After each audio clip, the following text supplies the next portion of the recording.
সাদা সরষা বা আমার কাছে সাদা সরষা আছে, আমি সাদা সরষা নিলাম, কালো সরষা দিতে পারো। আর এই দেখো ভিনিগার দিয়ে কিন্তু বাটবো, তাহলে অনেক দিন তুমি রাখতেও পারবে, চাটনি বলো আচার বলো, সেটাকে অনেক দিন রাখতে পারবে। সেই জন্য এটাকে বেটে নেব।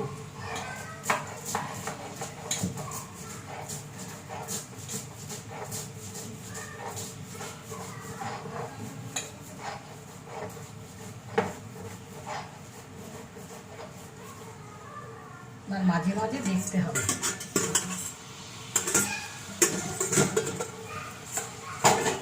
দেখো দুধটা গলে গেছে।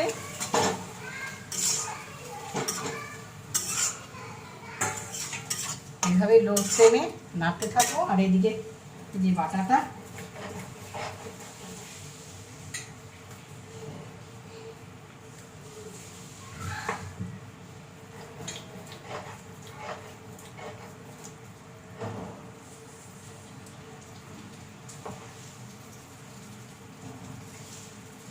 একদম দিয়ে দেব।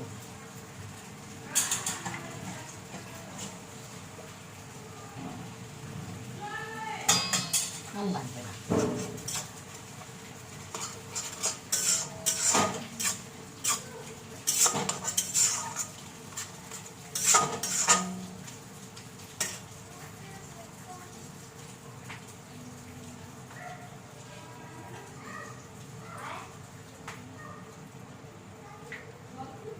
আর এই যে মশলাটা ভাজলাম যে, সেটাকে দিয়ে দিচ্ছি।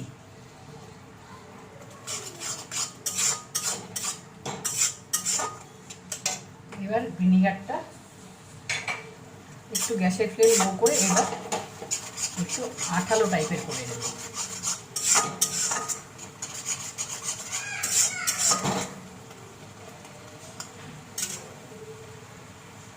তো রেডি হয়ে গেছে। নামাবার আগে একটু ভিনিগার দেবো, অনেকদিন থাকবে ভালো।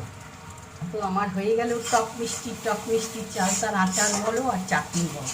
এইভাবে তোমরা করো কি না, কে কোথা থেকে দেখছো অবশ্যই কমেন্টে জানবে। খুব সুন্দর আমার রেডি। দেখো আঠালো ভাব হয়ে এসছে। এবার নামিয়ে নেব। চলো এবার তো চলে এলাম।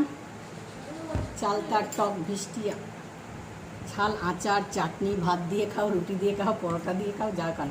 আর এই শিশির মধ্যে ঠান্ডা হলে এই শিশির মধ্যে স্টোর করে রাখবে।